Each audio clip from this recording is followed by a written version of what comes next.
So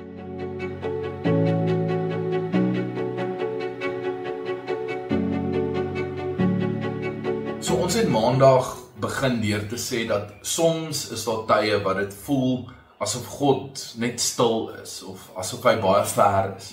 Wat dit lyk of voel asof boosheid en ongeregtigheid wen en die wat probeer reg doen net die hele tyd tweede kom.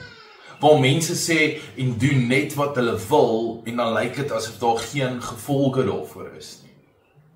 En in Psalm 10 sien ons 'n soortgelyke tema. En die rede daarvoor interessant genoeg is dat Psalm 9 en Psalm 10 vorm eintlik same enkele psalm in die oorspronklike Hebreëus, maar ons hoef nie nou in daai detail in te gaan nie. Maar dis belangrik om te weet dat dit is nie net twee los gedigte nie. Dit is amper soos een groot gebed van A tot Z. Van lof oor God se regverdigheid tot vertroue in sy oordeel en sorg. Psalm 9 fokus op God se geregtigheid teenoor die nasies, die groot wêreld.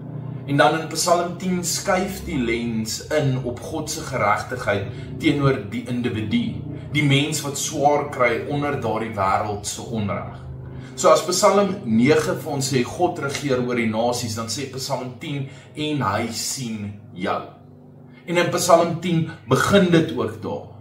Dawid vra, waarom staan u so ver weg, Here? Waarom trek u terug in tye van nood? Dis 'n eerlike vraag, dis 'n individuele vraag, maar een wat ons almal seker al ergens gevra het. Maar wat Dawid hier doen is belangrik, want hy hou aan om met God te praat, selfs oor God se stilte.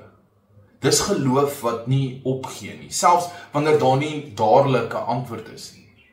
Dawid besef of beskryf in die volgende paar verse hoe die goddelose mense leef en dit lyk net asof daar geen gevolge is nie.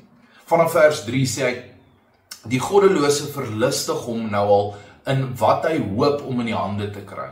Die een wat hom wil verryk ten koste van ander, wens homself by voorbaat geluk, asof hy dit reeds gekry het. Hy verag die Here. Neus in die lug vra hy, God vra tog geen rekenskap nie. In al sy planne is daar geen plek vir God nie. Hy sien mense wat doen wat hulle wil en dit lyk asof hulle daarmee wegkom. Hulle steel, hulle bedrieg, hulle verneder ander en niks gebeur nie. Hulle het geen vrees vir die Here nie. Nou, dis maklik om in so 'n wêreld moedeloos te raak en ons bevind onsself baie kere daar. Om te dink, wat help dit vir my om reg te doen as verkeerd beloon word? Maar Psalm 10 sê vir ons, God se stilte beteken nie sy afwesigheid nie. Hy sien meer as wat ons dink. Hy hoor wat ons sê. Hy verstaan selfs dit wat ons nie kan bewoord of uitspreek nie. Vers 14 sê, en die hele tyd het u dit gesien. Die lyding en die verdriet, u let daarop en maak daar 'n einde aan. Wat 'n vers, en dis amper Dawid se keerpunt in die Psalm. Hy sê, ek het gedink u is ver, maar eintlik kyk u dieper as ek. God se stilte is vertroue in sy eie tyd, dis geduld. Dis die geduld van 'n regter wat wag vir die regte oomblik om te oordeel, nie uit woede nie, maar uit wysheid. Psalm 10 sê, hy is ook die beskermer van die weerloses. In vers 17 lees ons, u het die gesmeek van die hulpeloses gehoor, Here. U gee hulle nuwe moed. U verhoor hulle gebede. Hy oordeel die bose, ja, maar hy omhels ook die gebrokenes. Hy laat reg geskied, ja, maar hy laat ook toe dat die regverdige versterk word. Om te glo in God se geregtigheid beteken nie net om te wag vir die oordeel wat eendag kom nie, maar om te vertrou op sy sorg nou in die tussentyd. Ons geloof gaan oor meer as om net rond te sit en te wag vir eendag. Jy kan seker wees dat hy sien, hy hoor, hy is nou selfs betrokke, al ervaar jy dit nie. Jy kan weet die Here is met jou. Om seker te wees beteken nie jy het al die antwoorde nie, maar dis om vas te hou aan wie God is. Selfs wanneer jy dit nie verstaan nie, selfs al besef jy nie alles wat hy doen nie. Wanneer dit lyk asof die bose wen, wees seker, God sien jou. Wanneer dit voel asof jy alleen is, wees seker, God is met jou. Wanneer die wêreld onregverdig voorkom en jy voel asof 'n ongeregtigheid seëvier, wees seker God se oordeel kom. Maar intussen tyd wees seker dat, soos Psalm 10 eindig, die Here bly altyd koning. Die vyand is uit sy land verdryf. U het die gesmeek van die hulpeloses gehoor, Here. U gee hulle nuwe moed.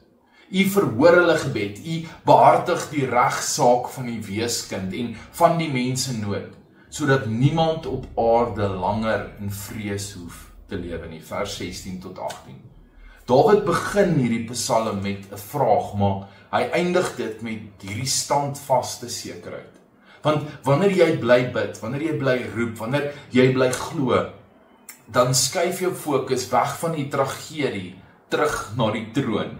En die oomblik wat jy fokus op die troon, dan besef jy die koning sit steeds daarop. Hy is nog steeds op sy plek, hy is nog steeds in beheer, hy heers.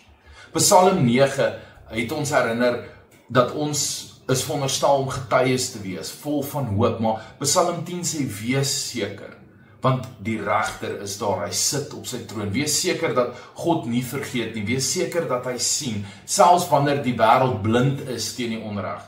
Wees seker dat sy tyd kom, en wanneer dit kom, bring hy reg en vrede en genesing. Mag jy hierdie week met daardie sekerheid leef, dat selfs al voel God ver of stil, hy werk, hy is besig om te werk, hy is naby, en hy bly die regverdige koning vir altyd. Tot die volgende.